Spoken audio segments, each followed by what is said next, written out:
Niels Vaux, bonjour. Salut. Merci de nous accorder c'est un entretien vidéo, hein. Donc, tu es le directeur général du cabinet Plein Sens. Donc, vous êtes un bureau d'études et un cabinet de conseil en transformation des organisations. Et donc, avec toi, on va discuter, enfin, tu vas nous expliquer un peu l'approche du cabinet en matière de négociation sociale et un peu les champs, peut-être des nouvelles approches en matière de négo, tant à l'égard des élus que des salariés. Donc, pour commencer, si on peut parler de toi, les biais que tu vois à l'approche, on va dire, classique de la négociation et la notion de contrepartie. Je te donne, tu me donnes ça, et notamment la contrepartie financière. Et donc, une contrepartie financière qui occulte un certain nombre d'éléments qui sont tout aussi essentiels et qu'on ne voit pas forcément en premier lieu. Voilà. Et dans quelle mesure, pour te lancer là-dessus, bah, le télétravail est un bon exemple de cette négociation par les contreparties et les billets qui vont avec. Alors, salut Rodolphe. Merci Miroir Social de me donner ce temps d'échange là avec toi. Effectivement, la notion de contrepartie. Donc, elle est importante, la notion de contrepartie, parce que une négociation réussie, c'est une négociation où tout le monde finalement est satisfait de la solution qui a été trouvée. De manière schématique, pardon, hein, bon, là, c'est un peu trop caricatural, mais il y a la notion de contrepartie, elle renvoie souvent, hein, exclusivement dans la représentation à la contrepartie financière. Donc, c'est beaucoup autour de la rémunération et une sorte de dédommagement qu'il y aurait à travailler de façon différente, en train de négocier un accord pour pour travailler sur des horaires atypiques. Eh bien, pour faire passer les choses et pour dédommager, pour compenser, en fait, on amène donc une contrepartie financière et ou l'équivalent en termes de repos ou de repos compensatoire. Alors, c'est important, donc ça, il faut évidemment, ça, c'est l'un des deux axes qui est fondamental, mais il y a un autre axe dans la contrepartie qui est la dimension de travail, quoi, organisation du travail. Donc, bien souvent, on peut observer que des négociations comme ça démarrent uniquement, par exemple, prenons l'exemple du télétravail qui est un bon exemple, donc a fortiori dans la situation actuelle, en ce premier jour de confinement, où on se retrouve tous en télétravail généralisé, eh bien, nous négocions un accord télétravail et moi, employeur, je vais dire, bah, en fait, je vais peut-être vous donner une petite prime pour vous payer, upgrader votre abonnement Internet chez vous, donner, donc c'est une contrepartie matérielle, une autre contrepartie qui serait de fournir un matériel informatique un peu plus performant, autre contrepartie matérielle. Et puis, peut-être, imaginons, je vais vous demander de travailler un peu plus sur des horaires où on va augmenter les journées, donc contrepartie financière pour payer ça. Eh bien, là-dedans, donc ça c'est important, mais quand on parle de ça, on n'a pas encore parlé de l'organisation du travail. Qu'est-ce que ça me fait de travailler depuis chez moi, d'interagir avec mon collectif, quelle est la charge de travail, quels sont vraiment mes horaires, comment ça s'organise, est-ce que la texture du travail évolue, comment se font les régulations. Enfin, il y a mille et un sujets là, qui ne sont pas abordés, qui sont en lien avec l'organisation du travail, avec la notion de travail. A fortiori, si je travaille exclusivement depuis chez moi. C'est-à-dire que derrière, tout ce qui est conditions de travail, organisation de travail, bon, bah, typiquement en ce moment, c'est pas pareil parce que les écoles sont ouvertes, les collèges sont ouverts, les lycées sont ouverts, donc les conditions de travail au domicile sont pas les mêmes que, par exemple, au printemps dernier. Pour autant, quand je mets en place, si je mets en place un accord télétravail, il faut que j'appréhende ce que sont les conditions de travail des gens à leur domicile, par exemple. Vous voyez, et donc ça, c'est vraiment un sujet rapidement hyper technique où on adresse du point de vue du travail et du point de vue social des enjeux super importants tels que l'équilibre vie pro-vie perso, la charge de travail, mais aussi la performance de l'entreprise, sa bonne continuité de service. Vous voyez, et Mmh. ça, rapidement, c'est des sujets assez techniques et c'est pas le même champ que la rémunération. Et on se sent peut-être plus à l'aise ou spontanément, et tout le monde, hein, c'est pas uniquement direction, représentant du personnel, mais aussi les personnels eux-mêmes. Voilà, il y a une forme de peut-être de facilité ou en tout cas spontanément, on commence par aller vers ce sujet de contrepartie et parfois exclusivement là-dessus. Et en fait, ce qui peut se passer quand la partie un peu plus souterraine, en lien avec le travail, n'est pas instruite, ben, ça arrive après, quoi. C'est dans la vie quotidienne du travail, il y a plein de choses qui se révèlent. Ok. Et est-ce qu'on peut pas faire, est-ce que c'est pas le même combat sur les PSE ou les plans de départ, où le fond de la négo va tenir sur le montant de l'enveloppe supralégale et la difficulté à intégrer dans ce package de départ des actions plus indirectes comme la formation, etc. Alors, les PSE, pour moi, c'est différent. Alors, je vais essayer de ne pas être trop abscons sur le sujet. C'est-à-dire que les PSE, c'est un contexte qui est très dur. On supprime des emplois, on supprime des postes. Donc, socialement, c'est extrêmement dur. L'entreprise se restructure, se transforme, même si ça fait partie des dynamiques d'entreprise. C'est quand même des mouvements qui sont difficiles et douloureux. Et donc, il y a, de manière schématique, là encore, pardon, mais ça permet de décomposer pour mieux comprendre, il y a la question des gens qui partent et la question des gens qui restent. Donc, pour les gens qui partent, la notion de contrepartie, elle est essentielle. C'est aussi leur dignité, c'est aussi leurs conditions pour enchaîner derrière, c'est-à-dire le montant des indemnités qu'ils vont toucher, les conditions d'accompagnement qu'ils vont avoir. Donc, tout ce qui est effectivement de l'ordre de contrepartie, pour moi, dont le poste va être supprimé et qui va probablement être licencié de manière contrainte ou volontaire, la dimension de contrepartie, elle est essentielle. C'est même la majeure, en fait. C'est je veux avoir, partir avec le maximum d'argent et les meilleures conditions possibles. Donc, historiquement, sur les PSE, et c'est normal, le poids du corps en égo, il a porté là-dessus. Et il continue, et c'est très important. Et depuis, avec la fameuse jurisprudence FNAC et la montée en puissance du sujet santé et prévention des risques psychosociaux, donc la question des conditions de travail des gens qui restent à l'issue d'un PSE, fait que émerge aussi cette question quand on restructure, mais dans quelles conditions allons-nous travailler une fois la restructuration mise en place? Et là, ça ne se règle pas par des contreparties. C'est-à-dire que là, c'est une discussion sur le travail, sur le dispositif de prévention, d'accord, et qui doit se faire au plus près des difficultés qu'on constate et ou qu'on projette. Alors là, il y a un truc qui est un peu qui est un choix politique, un choix technique, un choix syndical, un choix social. C'est que la question des gens qui partent, elle est un levier aussi pour rentrer en négociation et en rapport de force, pour négocier au mieux les indemnités pour les gens qui partent. Pardon, la question des gens qui restent, excusez-moi. D'accord? Donc, les deux sont liés. Pour autant, les problématiques ne sont pas les mêmes, les problématiques de prévention, d'accompagnement. Donc, nous, il nous semble que, par exemple, sur la question des gens qui restent, d'accord, ça pourrait tout à fait faire l'objet d'un volet de la négociation qui a lieu avec les organisations syndicales en amont du PSE. Quand j'arrive avec un projet de restructuration, je viens négocier et j'arrive avec un accord négocié sur les conditions de départ. Mais je pourrais tout à fait avoir un autre volet, en plus, évidemment, sur les conditions de travail et le dispositif de prévention pour les gens qui restent. Ça pourrait tout à fait faire l'objet d'une négociation en amont, d'un autre volet de la négociation, et d'aller devant les directs avec deux volets. Et du coup, ça permet effectivement, côté, on va dire, élu, peut-être on a l'impression que ça prive d'un levier pour, on va dire, faire pression pour récupérer sur le côté des gens qui partent, mais ça fait de la question des gens qui restent un vrai sujet sur lequel on doit avoir une négociation sur les moyens qu'on met sur la transition. Voilà. Bon, après, chacun est libre d'apprécier ça, mais tu vois, il y a vraiment ces deux sujets-là. C'est deux, et il faut traiter les deux.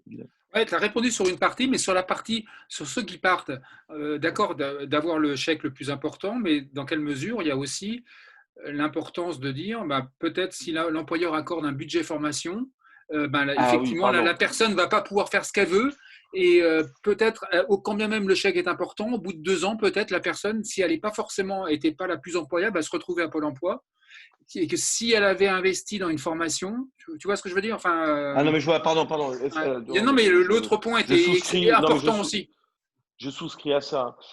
Mais pour moi, du coup, effectivement, alors, moi, c'est des aspects sur lesquels nous, on n'est pas très compétents. On n'est pas sollicité sur la partie des gens qui partent. Mais évidemment que pour les gens qui partent, il me semble qu'il y a au moins trois aspects, trois dimensions hyper importantes. Il y a la contrepartie financière, l'accompagnement, outplacement et la formation qui est super, super importante hein, sur un projet professionnel, quel qu'il soit. Et il y a aussi un troisième volet et qui fait le lien avec ce qui reste, qui est que se passe-t-il pendant l'exécution du plan? D'accord? Parce que quand je suis concerné par un plan, que ça va durer 3 mois, 6 mois, le temps que les départs enfin, je suis aussi concerné pour que ça se passe le mieux possible pendant ce temps-là, quoi. Et ça, c'est des choses qui doivent aussi être négociées, des calendriers de départ, l'anticipation des départs, la mise en place. On ne passe pas d'une organisation A à une organisation B en un claquement de doigts. Donc moi, quand je suis, voilà, mon poste est supprimé, qu'est-ce que je fais dans le laps de temps qui va durer 6 mois? Enfin, c'est hyper long, hein, rester 6 mois en poste. Et ça, c'est aussi quelque chose qui doit être, qui doit être anticipé, organisé. Et c'est un peu la même chose que pour les gens qui restent. Mais non, non, mais évidemment. Et pour moi, on n'est pas, oui, c'est pas de la stricte contrepartie financière, quoi. C'est un package, mais ça, tout le monde est. Enfin, il me semble que c'est assez présent enfin, ce qu'on en voit hein, dans les négociations, quand il y a un PSE, tout le monde est très attentif à ça, côté syndical, côté bon, direction, sur cette partie-là. Mais c'est hyper important, hyper, hyper important. Voilà. Entendu. Enfin, sachant qu'il y a quand même une pression pour avoir le maximum Oui, de financiers et que la partie formation, c'est quand même une contrepartie plus indirecte, le côté budget formation qu'on va pouvoir, le salarié va pouvoir investir. ouais. Mais tu as raison, je pense que c'est fondamental. Et je pense que bien souvent, les offres d'accompagnement qui sont faites par les opérateurs dont c'est le métier, c'est quelque chose qui a souvent été tiré vers le bas en termes de moins de 10 ans Ouais. voilà, pour avoir par le marché, par tout le monde en fait. Là où en fait, c'est hyper pointu en fait. C'est hyper pointu quoi. Avoir un accompagnement pour aider des gens à retrouver un boulot, à se former, tu vois, il faut rentrer dans le détail de chaque trajectoire personnelle, individuelle. C'est un sacré boulot, hein. C'est un sacré boulot quoi. Ok. Et ça, mais bon, moi, je le vois un peu de loin, ça. Mais je peux Ouais. que souscrire au fait que c'est important. Et d'ailleurs, les opérateurs, j'ai l'impression, reviennent un peu sur leur offre de service et essaient d'avoir des choses plus qualitatives, peut-être. Parfait. Une des caractéristiques de plein sens, c'est d'explorer, on va dire, de nouvelles frontières du dialogue social et des modalités de celui-ci. Et si tu peux nous parler un peu de ce que vous faites en matière de, bon, il y a le cadre officiel, les instances, maintenant le CSE, avec le process qui va avec. Dans quelle mesure vous vous donnez les moyens et dans quel contexte pour aller en marge de ça, enfin, et c'est pas contradictoire, hein, avec la notion d'accord de méthode revisité, enfin, un peu ça ressemble à quoi votre dialogue social revisité par plein sens? Alors, je ne sais pas si on arrive à le revisiter. En tout cas, nous, on y croit. Voilà, on croit au corps intermédiaire, on croit au dialogue social, on croit au dialogue professionnel. Voilà, voilà, ça, je pense qu'on carbure à ça, quoi.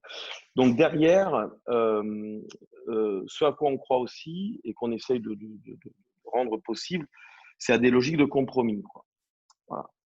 Et pas le rapport de force, ça existe, c'est nécessaire parfois, voilà, ça fait partie du dialogue social, du dialogue professionnel.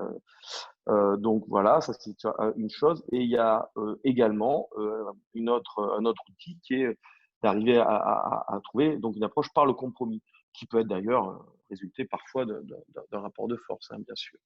La logique de compromis, voilà, nous on essaie de la pousser chaque fois que c'est possible, mais des fois c'est pas possible. Donc le compromis, ça veut dire que c'est des concessions de part et d'autre, et c'est essayer de viser à l'élaboration d'une solution un peu coproduite, quoi, conjointe, quoi. C'est-à-dire où idéalement un compromis se trouve en élaborant ensemble, d'accord, et en cheminant ensemble sur la conception d'un objet technique qui peut être un accord télétravail, qui peut être un accord de compétitivité et de réinvestissement sur un site industriel, qui peut être un déménagement, voilà, ces choses-là. Alors, derrière, on a un outillage qui est toute la partie, l'architecture sociale, les instances qui fonctionnent bien. Mais ce sont des instances où, parfois, qui sont des instances, on va dire, politiques, peut-être plus que techniques, mais politiques au bon sens du terme, bon sens du terme, qui sont ici des contre-pouvoirs organisés en tant que tels. Enfin, une fois de plus, nous, on croit énormément à ça. Euh, Derrière, donc ça, c'est fondamental. Et derrière, il faut compléter.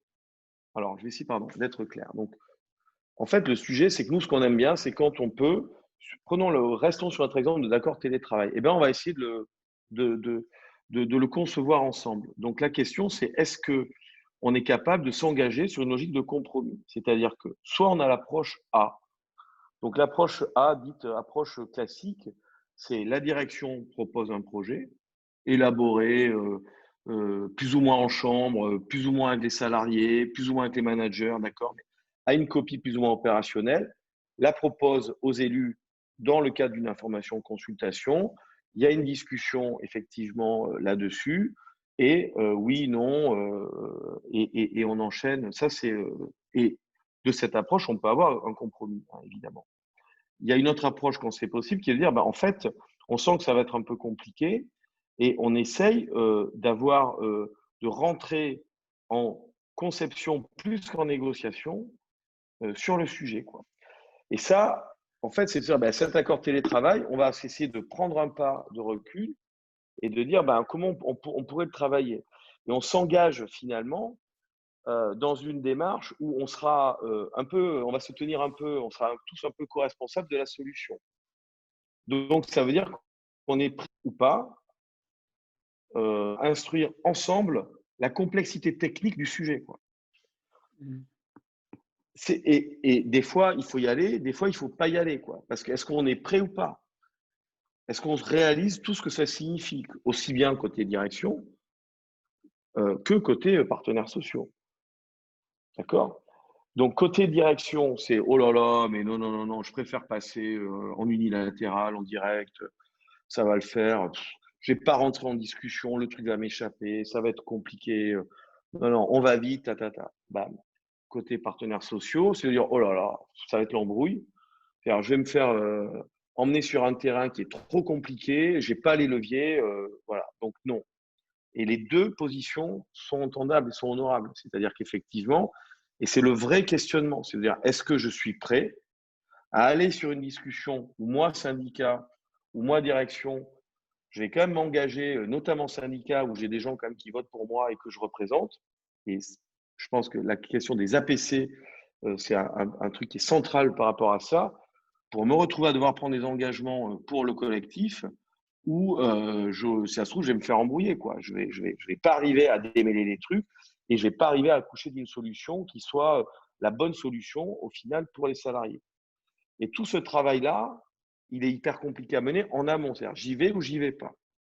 Mais ensuite, si on décide d'y aller, nous, ce qu'on essaie de pousser, c'est de dire, ben, on se décale des instances, on anticipe d'une part, on essaye d'ouvrir le jeu en fait en amont d'un processus d'infoconsultation, en se décalant des instances, mais avec pas mal d'engineering, et de partager, voilà, finalement un processus de conception et d'élaboration conjointe d'une solution. Mais ça veut dire qu'il faut quand même être en confiance, et le cadre de confiance, il faut le bâtir. Donc, ça veut dire que, eh ben, on se voit pas dans l'entreprise, on peut se voir dans une salle de réunion d'un hôtel ou enfin d'un truc pro en dehors de la boîte. On fait des pauses, on fait pas des suspensions de séance. Ouais, enfin, c'est aussi bien le protocole. Et derrière le matériau qu'on va amener, ça va être côté direction un diagnostic sincère sur la situation, des pistes de solutions.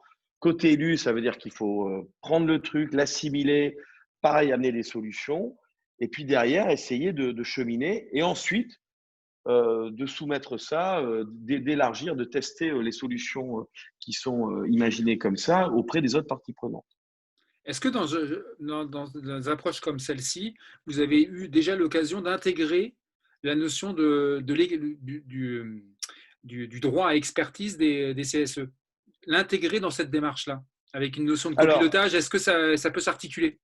Alors, moi, je pense, c'est hyper important. C'est-à-dire que bien souvent, ces démarches-là, elles butent, à raison, hein, sur les détracteurs, et notamment sur les APC, mais le temps tourne malheureusement, donc on ne pourra pas détailler ça, mais c'est la question de la symétrie, de l'asymétrie des moyens qu'il y a.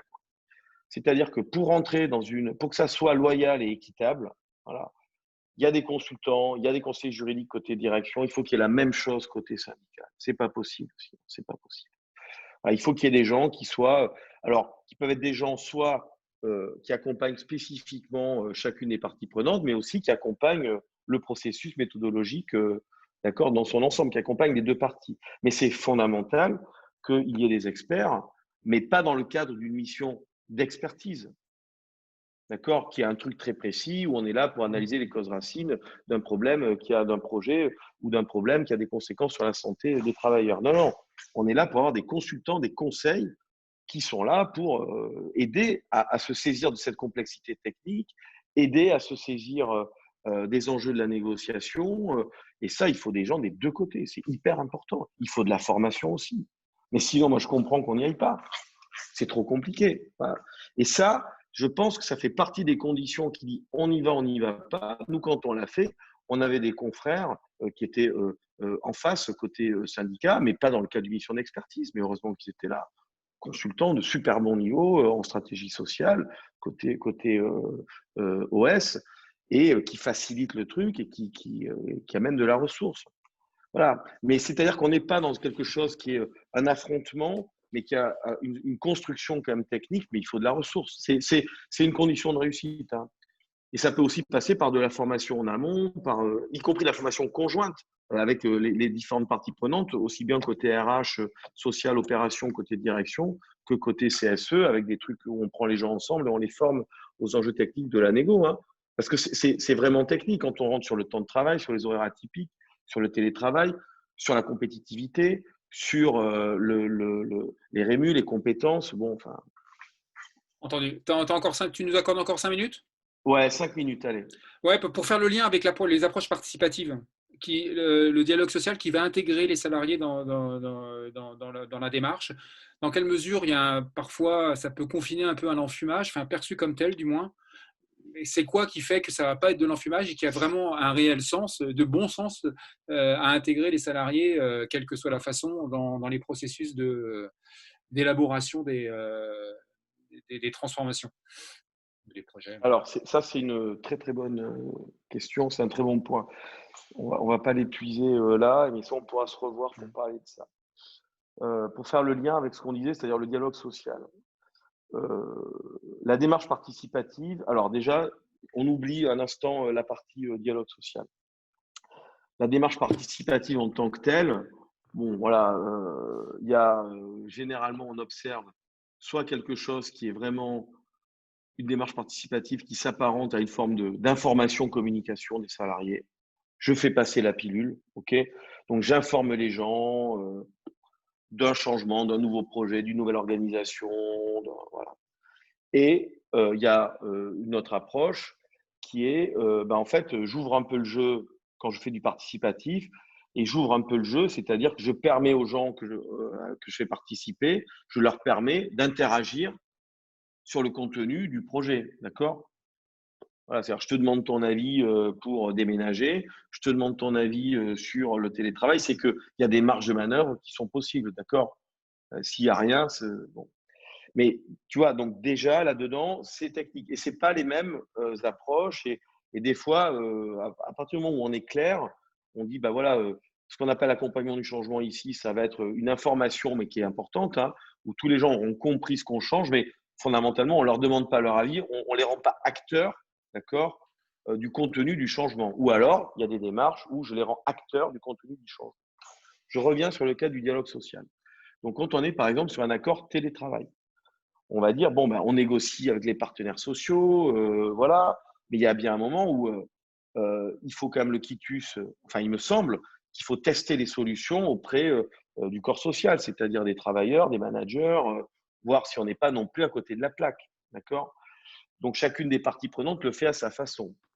Bon, le référendum, nous, on n'est pas pour, quoi. On trouve que c'est vraiment un vrai risque, plus les risques d'instrumentalisation, de mise en échec, enfin, tu vois, tous ces trucs-là. Et puis, s'il y a un non, c'est non.